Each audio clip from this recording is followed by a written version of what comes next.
जो पॉइंट पे पोटेंशियल हम पता कर रहे हैं उसका, जिस चार्ज के कारण पोटेंशियल बन रहा है उन दोनों के बीच का डिस्टेंस। उसी तरह से अब यहाँ पर ये पॉजिटिव चार्ज जो है यहाँ पर कुछ पोटेंशियल बनाएगा जो कि V2 से डिनोटेड है। सो V2 उसी तरह से ये कितना होगा 1/4 pi epsilon not into charge कितना है positive Q divided by distance कितना है। चलिए देख लेते हैं डिस्टेंस क्या होगा, यहाँ से लेके यहाँ तक का डिस्टेंस, इसे एक नाम दे देते हैं। चलिए ये हो गया y, इसे भी इवेल्युएट करना होगा, जैसे हमें x को इवेल्युएट करना होगा y को भी इवेल्युएट करना होगा। So divided by y।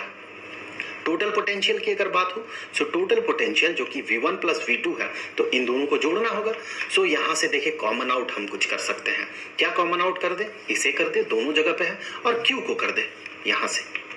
तो ब्रैकेट के अंदर बचा हुआ रहेगा 1 डिवाइडेड बाई y यहाँ से, और निगेटिव 1 डिवाइडेड बाई x। तो चलिए आगे बढ़ते हैं। 1/4 pi epsilon not into Q को कर दिया कॉमन आउट, और ब्रैकेट के अंदर हमें मिला 1 divided by y minus 1 divided by x। अब हमें y को और x को इवेल्युएट करना होगा। y को और x को इवेल्युएट करने से पहले चलिए इसी लाइन को थोड़ा सा हम प्रोपेगेट कर देते हैं आगे, और हम साथ ही साथ क्या करते हैं, यहां से एक परपेंडिकुलर ड्रॉप करते हैं इस लाइन पे। तो ये हो गया 90 डिग्री का ये, और साथ ही साथ यहां से भी हम ड्रॉप करते हैं एक परपेंडिकुलर ऐसे, तो ये भी हो गया 90 डिग्री का। अब देखिए जैसे कि हमने इससे पहले बात किया है, जो भी हम डिराइव कर रहे हैं यहाँ पर पोटेंशियल, उसके लिए गिवन टर्म यही होगा कि R जो है ये A से काफी बड़ा होगा, वरना जो एक्सप्रेशन मिलेगा इलेक्ट्रिक पोटेंशियल का वो बहुत ज्यादा कॉम्प्लिकेटेड होगा। और अगर हम मानते हैं कि R A से काफी बड़ा है, तो फिर जो एक्सप्रेशन मिलेगा वो बड़ा एलिगेंट एक्सप्रेशन होगा, छोटा कॉम्पैक्ट एक्सप्रेशन होगा। और साथ ही साथ ये जो डाइपोल होता है, जो नेचुरली अगर देखें डाइपोल मॉलिक्यूल्स में बनते हैं, तो वो जो डिस्टेंस होगा डाइपोल लेंथ जो होगा, वो डाइपोल लेंथ बहुत छोटा होता है। तो आप ये मान सकते हैं कि R जो है वो A से काफी ज्यादा बड़ा है।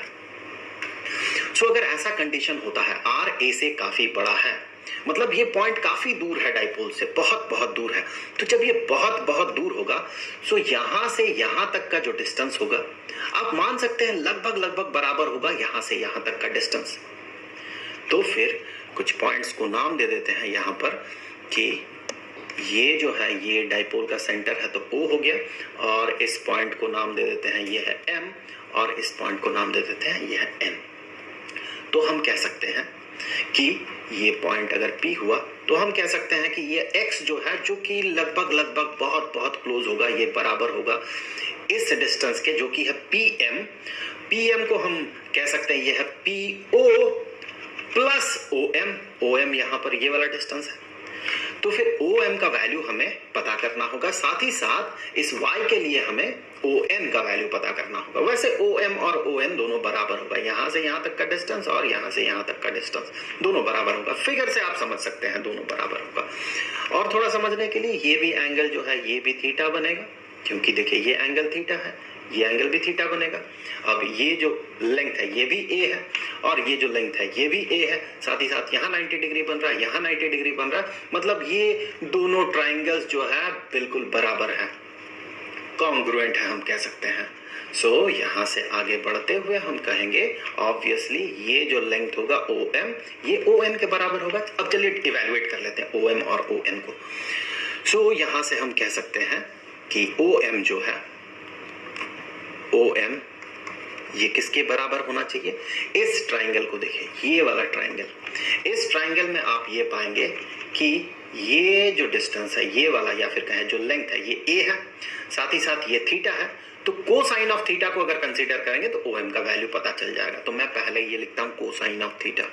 कोसाइन ऑफ थीटा, ये वाला एंगल जो थीटा है, कोसाइन ऑफ थीटा हमें पता है कि ये होता है एडजेसेंट, दैट मीन ये वाला साइड डिवाइडेड बाय हाइपोटेन्यूज।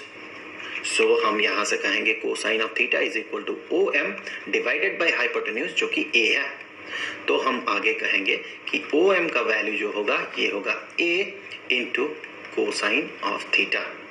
उसी तरह से ON का भी सेम वैल्यू होगा, वैसे आप यहां से पता कर सकते हैं। सो ON ये भी सेम होगा A into cosine of theta. अब हमें क्या करना है, हमें x का वैल्यू पता करना है। तो अब x के लिए